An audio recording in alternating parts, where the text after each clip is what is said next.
Muslimin jamaah sholat Jumat rahimakumullah. Tak terasa bahwa saat ini kita sudah berada di bulan Rabiul Awal, bulan yang dikenal dengan bulan kelahiran Nabi. Tentunya Nabi Muhammad SAW sebagai teladan dalam kehidupan kita perlu mencontoh bagaimana kiprah Rasulullah SAW, karena beliau adalah Nabi Rasulullah akhir zaman, hingga kita sebagaimana tentu bisa meneladani apa yang sudah dicontohkan oleh Rasulullah. Allah Subhanahu wa taala berfirman di surat Al-Ahzab ayat 21, A'udzu billahi minasyaitonir rajim. Bismillahirrahmanirrahim. Laqad kana lakum fi rasulillahi uswatun hasanah liman kana yarjullaha wal yawmal akhir wa dzakarallaha katsiran. Sesungguhnya di dalam diri Nabi Muhammad ada teladan yang baik, maka barang siapa yang mengharapkan berjumpa dengan Allah dan hari akhir, maka kita disuruh ingat pada Allah yang banyak. Dari ayat di atas kita bisa belajar bahwa kalau kita ingin mengharap ridha Allah dan kita bisa bertemu dengan yaitu hari kiamat, maka kita disuruh untuk selalu ingat kepada Allah Subhanahu wa taala. Untuk itu khutbah kali ini kami akan menyampaikan setidaknya ada 7 sunnah Nabi yang perlu kita pahami, kita amalkan dan kita dakwahkan. Adapun sunnah Nabi yang pertama adalah laksanakan tahajud. Kita tahu bahwa perintah tahajud ini adalah kita disuruh untuk melaksanakan. Karena manakala kita sudah terbiasa melaksanakan tahajud, ketika kita masih punya cita-cita, punya harapan dan terwujud, maka laksanakan tahajud. Karena apa? Dengan melaksanakan tahajud, insya Allah akan mengangkat derajat kita, memberi kedudukan yang sangat mulia di sisi Allah Subhanahu wa taala. Untuk itu kita sebagai seorang muslim, mari kita teladani sunnah Rasul yang pertama adalah laksanakan sholat tahajud. Idealnya memang ada setiap malam. Kalau tidak mampu seminggu sekali, kalau tidak mampu sebulan sekali. Kalau setahun sekali adalah kita terlalu lalai di dalam melaksanakan sunnah Rasulullah ini. Muslimin jamaah sholat Jumat rahimakumullah. Ada sunnah yang kedua yang perlu kita laksanakan dari sunnah Rasulullah adalah agar kita senantiasa melaksanakan sholat 2 rakaat sebelum subuh, atau dikenal dengan sholat sunat fajar. Karena apa? Dengan melaksanakan sholat 2 rakaat sebelum subuh, maka sholat ini lebih baik dibandingkan dengan isi dunia ini. Dengan kata lain, barang siapa yang melakukan sholat 2 rakaat sebelum subuh, maka itu lebih baik daripada dunia seisinya. Untuk itu ketika kita sudah terbiasa untuk melakukan sholat wajib sholat subuh berjamaah awal waktu masjid, maka jangan lupa untuk senantiasa melakukan sholat sunat fajar. Karena sholat sunat fajar termasuk 2 di antara 12 sholat sunat rawatib yang akan dibuatkan rumah di surga. Maka dari itu mari sholat sunat rawatib yang jumlahnya 2 rakaat ini kita istiqomahi, yaitu 2 rakaat sebelum subuh, 2 rakaat sebelum zuhur, 2 rakaat sesudah zuhur, 2 rakaat sudah maghrib, dan 2 rakaat sesudah isya. Maka ketika kita istiqomah dalam melaksanakan sholat sunat ini, niscaya kita akan dibuatkan rumah oleh Allah di surga.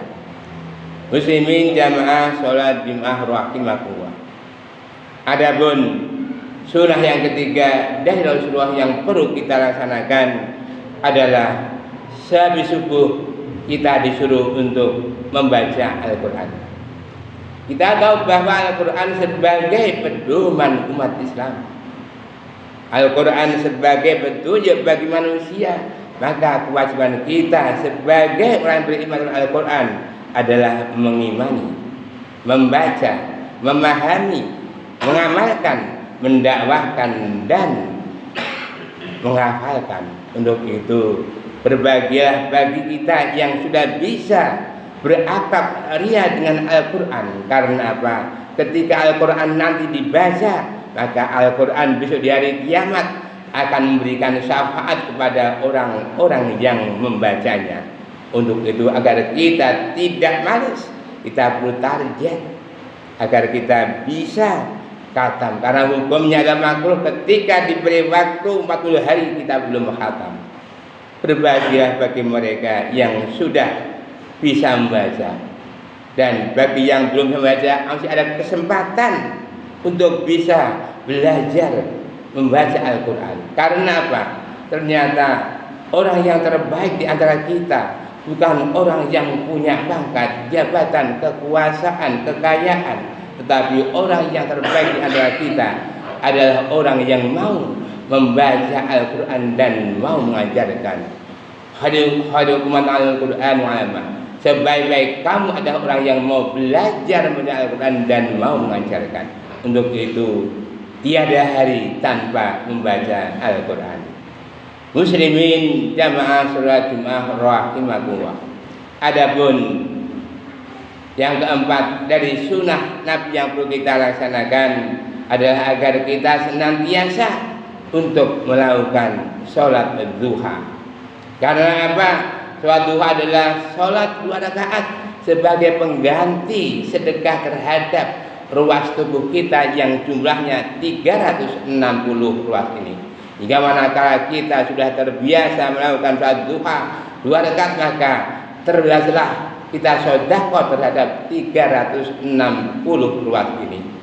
Hingga manakala kita sudah melaksanakan sholat duha 2 rakaat, maka kita dicatat orang yang tidak lupa. Kalau kita mau nambah 2 rakaat, maka kita dicatat sebagai orang yang ahli ibadah. Kalau kita nambah 2 rakaat lagi, kita dicatat sebagai calon penghuni surga. Dan manakala kita nambah 2 rakaat lagi, maka dicukupkan kebutuhan kita pada hari itu. Karena apa? Dalam suatu doanya, Allahumma in kana rizqi bis sama'i fa'ilhu wa in kana bil ardi wa ahlihu wa in kana musira wa ahlihu wa in kana harama qadirhu wa in kana ba'idan faqdirhu. Ya Allah, jika rezeki itu datangnya dari langit, maka turunkanlah. Ya Allah, jika itu datangnya dari bumi, maka keluarkanlah. Ya Allah, jika itu ada sukar, maka mudahkanlah. Ya Allah, jika itu adalah qadar, maka berikanlah. Dan ya Allah, jika itu jauh, maka dekatkanlah. Pada itu wajiban kita agar kita senantiasa untuk melaksanakan sholat duha walaupun hanya 2 rakaat. Syukur bisa 4 rakaat, syukur bisa 6 rakaat, syukur bisa 2 rakaat. Tapi kalau tidak, setidaknya kita bisa melaksanakan sholat duha 2 rakaat. Muslimin jamaah sholat Jumat rahimakumullah. Adapun sunnah yang kelima yang perlu kita laksanakan adalah senantiasa kita sedekah. Karena apa? Orang yang sedekah di jalan Allah adalah nanti Allah akan mengganti. Di surat As-Saba ayat 39 dikatakan bahwa apa-apa yang kami lakukan di jalan Allah, maka Allah akan menggantinya. Ketika kita sedekah dengan harta, Allah menggantinya dengan kekayaan. Ketika kita sedekah dengan ilmu, Allah menggantinya dengan kepandaian. Ketika kita sedekah dengan jasmani, Allah mengganti dengan kesehatan. Dan ketika kita sedekah dengan senyum, maka Allah mengganti dengan awet muda. Setiap istighfar adalah sedekah, setiap tasbih adalah sedekah, setiap takbir adalah sedekah, setiap tasbih adalah sedekah, dan setiap perbuatan baik adalah sedekah. Untuk itu, mari kita ajak diri kita untuk senantiasa bersedekah setiap hari sesuai dengan kemampuan kita masing-masing. Muslimin jamaah sholat Jumat rahimahullah. Adapun sunnah yang keenam yang perlu kita laksanakan yaitu agar kita senantiasa untuk selalu beristighfar kepada Allah Subhanahu wa taala. Kita menyadari, kita mengakui bahwa sengaja atau tidak sengaja, sadar atau tidak sadar, setiap hari kita selalu membuat dosa. Dan sebaik-baik orang yang membuat dosa adalah bertobat kepada Allah Subhanahu wa taala. Wasari'u ila maghfiratin min rabbikum wa jannah 'arduhas samawati wal ardu. Dan segera kamu pada ampunan Allah dan surga yang luasnya adalah dan bumi yang diberikan bagi orang-orang yang bertakwa. Untuk itu mari kita mengadakan muhasabah diri kita, mengadakan evaluasi diri kita. Sebelum tidur masihkah kita masih dosa? Kalau kita masih dosa, mari kita segera bertobat kepada Allah Subhanahu wa taala. Ya ayyuhalladzina amanu tubu ilallahi taubatan nasuha. Hai orang yang beriman, bertobat kepada Allah dengan sebenar-benar tobat ini. Ada tobat adalah mengakui bahwa kita tak berdosa. Yang kedua adalah kita tidak akan mengulangi lagi. Yang ketiga adalah kita segera mohon ampun kepada Allah Subhanahu wa taala. Muslimin jamaah sholat Jumat rahimahullah. Adapun yang ketujuh dari sunnah Nabi yang perlu kita laksanakan adalah menjaga wudu. Kita tahu bahwa Allah sangat mencintai orang-orang yang bertobat dan mensucikan diri. Allah berfirman di surat Al-Baqarah ayat 222, Innallaha yuhibbut tawwabina wa yuhibbut mutatahhirin. Sungguhnya Allah mencintai orang-orang yang bertaubat dan mensucikan diri, artinya ada berwudu. Kita tahu bahwa ketika Bilal bin Rabah yaitu muadzin dan Rasulullah, orang budak yang hitam, dia masih hidup, tapi ada suara plok plok plok. Rasul ditanya, ya Rasulullah, itu suara apa? Oh, itu ada suara terompah Bilal di surga. Loh, mengapa bisa demikian ya Rasulullah? Ya, karena Bilal bin Rabah adalah senantiasa menjaga wudu.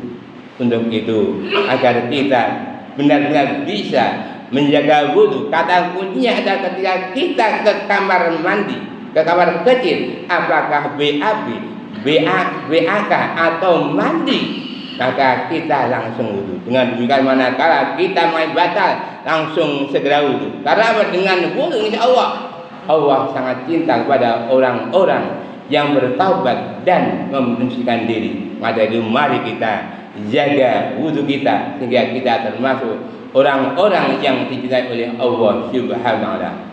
Itulah 7 sunnah Rasulullah yang perlu kita laksanakan, kita amalkan, kita pertahankan secara istiqomah. Hingga kalau kita sudah bisa istiqomah di dalam melaksanakan 7 sunnah Nabi ini, insya Allah akan memberikan kepada kita untuk bisa berkumpul, bertemu dengan rahmat dan bersama Rasulullah di jannah. Allahumma amin. Demikian khutbah kita kali ini, mudah-mudahan ada manfaat. Barakallahu fiikum. A'udzu billahi minasyaitonir rajim. Qul huwallahu ahad, Allahu samad, lam yalid wa lam yulad wa lam yakul lahu kufuwan ahad.